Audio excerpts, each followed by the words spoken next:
안녕하세요. 공인중개사 라이크 부동산입니다. 오늘은 굉장히 오랜만에 뉴스 관련된 시간을 가지고 이야기해 보도록 하겠습니다. 뉴스의 내용은 뭐냐면요, GTX-C 노선과 관련된 내용입니다. GTX-C 노선은 GTX-A 노선 다음으로 그래도 가장 속도가 좀 빠를 것으로 예상이 되는 노선이죠. 근데 지금 생각보다 가장 필요한 경기 북부의 양주라든지 의정부 쪽이라든지 그리고 또 수원시 쪽이라든지 이러한 곳 들에는 굉장히 중요한 노선이 될 수 있는 것인데, 이게 지금 어떻게 진척이 되고 있는지 그와 관련된 내용을 살펴보도록 하겠습니다. 환승 없이 한 번에 강남까지 안양 집값 순식간에 1억 뛰었다. 이게 어떠한 내용인지 보겠습니다. 수원에서부터 양주까지 GTX-C 노선에 왕십리역과 인덕원역이 생긴다. 이게 무슨 내용일까요? 우선 협상자에 현대건설 컨소시엄이 선정이 됐는데, 이 현대건설 쪽에서 이 왕십리역과 인덕원역을 추가 신설하겠다라고 계획을 내면서 이쪽 지역에 대한 호재가 어떻게 보면은 새로 생길 수 있는 그런 부분이라고 할 수 있겠죠.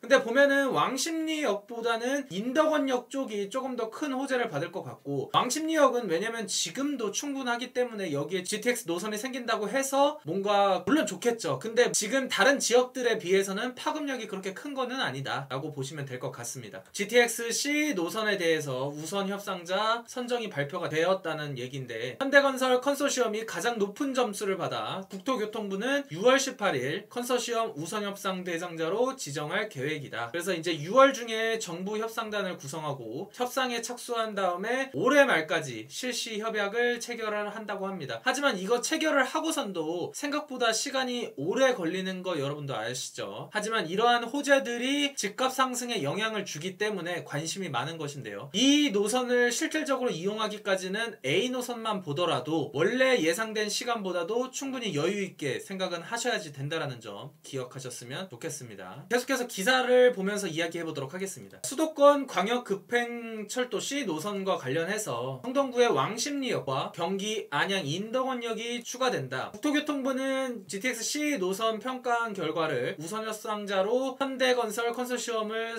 선정했다고 발표했다. 아까 공식 자료 확인을 했었죠. 그래서 이제 설계 적합성과 자금 조달 방안 등 모든 부분에서 높은 점수를 받아서 선정이 됐다라고 하는데, 우선은 GTX 노선을 가지고선 혹시 잘 모르시는 분들도 계시니까 한번 보도록 하겠습니다. 자, 현대건설에서 이제 이야기한 게 GTX-C 노선과 관련해서 이 빨간색 노선인데, 위쪽으로 가면은 뭐가 있죠? 덕정역이 있죠. 그리고 덕정역에서부터 의정부역 거쳐서 창동, 광운대, 청량리 거치는데, 이쪽에 왕십리를 하나 더 거쳐서 가겠다라고 얘기를 했었고, 삼성역, 양재역, 과천역, 그리고 인덕원역이 이제 추가가 되는 걸로 이야기가 된 거죠. 그리고 금정역, 그리고 또 의왕과 관련해서 이야기도 있었지만 현대건설에서는 의왕은 약간 배제하는 쪽으로 나와서 이 두 개역 신설을 계획으로 해서 이번에 선정이 된 거죠. 거기에다 아래쪽 가면은 뭐가 있죠? 수원역. 자, 수원역도 어쨌든 여러분들이 좀 주의 깊게 봐야 될 지역이고, 그리고 양재는 뭐 여러분들 다 아시죠? 강남인 삼성역, 이러한 곳들이 어쨌든 주요 노선이기 때문에 GTX-C 노선을 타고 이 곳들과의 접근성이 좋은 영향을 받을 수 있는 덕정이라든지 수원이라든지 이런 부분들이 우리가 좀 주의 깊게 봐야 될 지역이다. 서울 중심권들 같은 경우라든지 이 양재 같은 경우는 워낙 일자리가 많은 곳들과의 접근성이 좋기 때문에 GTX 노선이 아니더라도 집값 상승 여력이 충분한 것을 알 수 있거든요. 그리고 특히나 이 인덕원 같은 경우에는 인덕원과 또 가까운 곳이 뭐가 있죠? 안양시, 평촌, 이런 것들도 거의 간접적으로 같이 영향을 받을 수 있는 부분이라고 볼 수 있습니다. 특히나 평촌 같은 경우에는 학원가가 뛰어나기 때문에 자녀 교육 관심이 많은 분들이, 그리고 소득이 높은 분들이 거주를 하고 계신데, 이러한 교통 호재까지 얹고 간다면 거의 대부분이 구축이지만 주변에 그래도 근거리 신축 아파트들은 어느 정도 가격 상승 여력을 받기에 충분하다라고 보시면 될 것 같습니다. 인덕원역은 또 뭐가 있나요? 주요하게 생각할 수 있는 게 이제 월곶 판교선. 월곶 판교선 같은 경우에는 인천에서부터 출발을 하는데 수인선 노선 따라서 연결이 되다가 월곶역 쪽에서부터 이제 판교, 굉장히 많은 일자리가 창출이 되는 판교과의 접근성이 연결이 되는 노선이 이 인덕원역을 지납니다. 또 거기에다가 인덕원에서 출발을 해서 동탄까지 연결이 되는 노선이 또 있죠. 그리고 이 인덕원역은 또 4호선이 지나갑니다. 그렇다 보니까 이 인덕원에 대한 사업성을 현대건설에서는 주의 깊게 볼 수밖에 없었던 것이고, 이 왕십리역 같은 경우에는 2호선과의 접근성이 있기 때문에 사업성을 높이는데 굉장히 중요해서 이 두 가지 역은 보니까 그래도 조금 넣을 필요성이 있다고 해서 계획을 한 것이라고 예상이 됩니다. 청량리에 거주하시는 분들께서도 많이 반대를 한다고 하는데, 제가 봤었을 때는 청량리역과 왕십리역이 생기면 전체적인 주거지가 개선이 되면 될수록 편의시설도 좋아지고 서로 플러스 효과를 얻었으면 얻었지, 청량리가 오로지 받을 영향을 왕십리에게 나눠주는 그러한 것은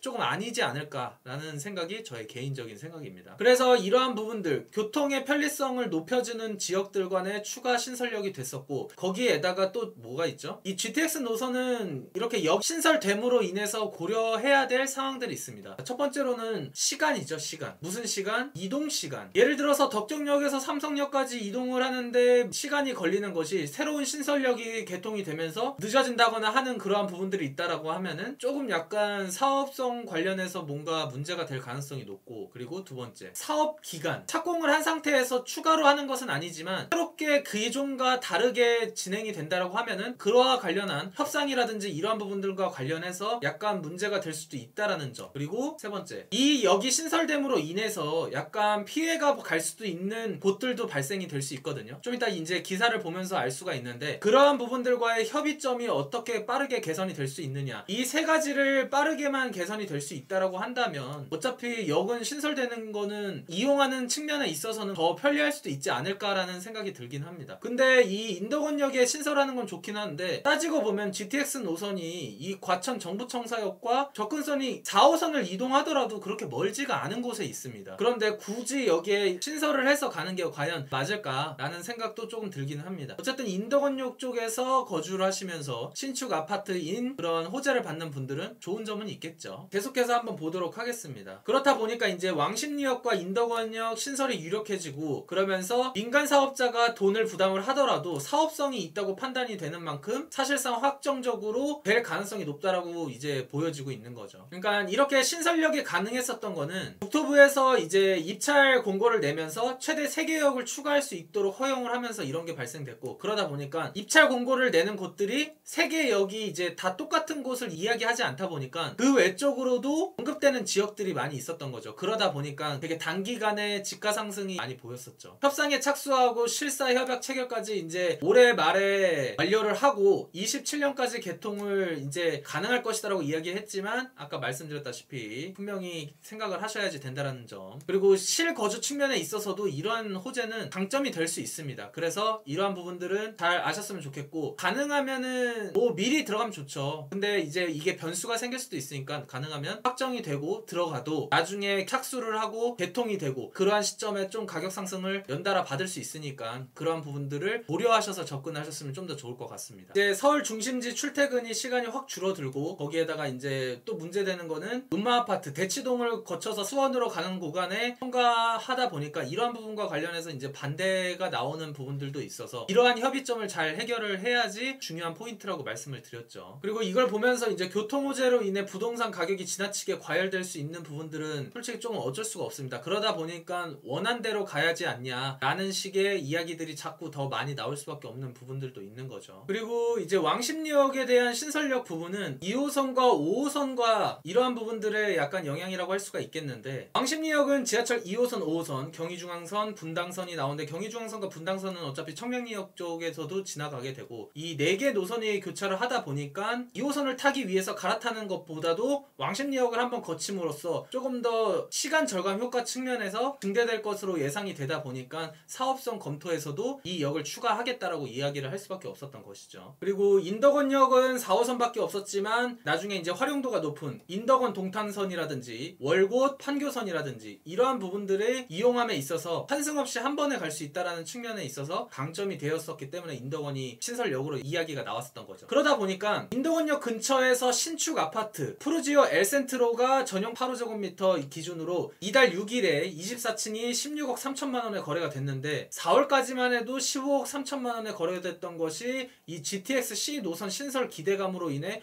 호가가 상승하는 7억 18억 20억까지 부르긴도 한다라고 하는데, 과천만 해도 거의 20억을 뚫고 가기 때문에 어쨌든 이러한 부분 측면에 있어서 얼터당토한 호가는 아니다. 라고 보시면 될 것 같습니다. 그리고 인덕원 마을 삼성 전용 60제곱미터도 실거래가가 1억 원 이상 비싼 9억 5천만 원대의 호가가 형성되었고, 이러한 것들을 보면은 왜 GTX 노선을 그렇게 염원을 하고 D 노선도 그렇게 주민들이 이야기를 하는지, 이러한 것들을 보면은 바로 직접적으로 알 수가 있죠. 시장에서 바로 반응이 보이니까요. 그러다 보니까 이제 역신설과 관련해서 이제 의왕역이라든지 상록수 일대역이라든지 이러한 부분들이 아까 추가적으로 세개를 하는 것과 관련해서 언급했었던 거를 종합적으로 보다 보니까 이렇게 의왕역이나 상록수역이 이번에 이제 반영이 되지 않아서 약간 주민들이 반발을 하고 있는 부분들 알 수 있는 사실이죠. 현대건설 측에서는 향후에 뭐 의왕역은 제안사에서는 없었지만 설계 변경을 할 수도 있다라고 하기는 했지만, 이거는 또 어떻게 보면은 국토부의 의견에 따라서 달라질 수도 있는 부분이고 쉽지는 않을까라는 생각이 들기는 합니다. 그리고 대치동 음마아파트를 지나게 되면서 주민들이 굉장히 안전 문제로 반발을 할 수도 있다고 하는데, 이러한 것도 어쨌든 한 가지 변수가 될 것 같습니다. 자, 오늘 GTX-C 노선과 관련해서 영향을 받을 수 있는, 그리고 왜 GTX-C 노선이 중요한지 그러한 이야기를 다뤘습니다. 최근에 청약에서 분양하고 있는 양주 해천 신도시라든지 이러한 곳들 왜 지금 분양을 받을수록 좋았는지, 이러한 것들을 토대로 알 수가 있었죠. 청약을 보면서도 여러분들이 처음 듣는 지역이고 너무 북부 아니야 라고 생각을 할 수도 있지만, 결국엔 실거주 안정적인 측면에 있어서 무주택자분들은 대출 규제라든지 이런 것들을 피해서라도 최대한 내 집 마련 한 채 정도는 앞당길 수 있는, 청약이 아니라면 이러한 호재를 받을 수 있는 지역들로의 매수를 한다든지 그러한 쪽으로 계획을 조금 세우시면 좋을 것 같다라는 생각이 듭니다. 그리고 라이크 부동산에서는 여러분들의 청약이나 세법 궁금한 사항들과 관련해서 유료 상담을 진행하고 있습니다. 카카오톡 아이디 영자 버튼 누르고 라이크 부동산 치시면 되시고요. 자세한 내용은 커뮤니티 게시물을 확인해 주시면 될 것 같습니다. 끝으로 나가시기 전에 구독과 좋아요, 알림 설정 부탁해요.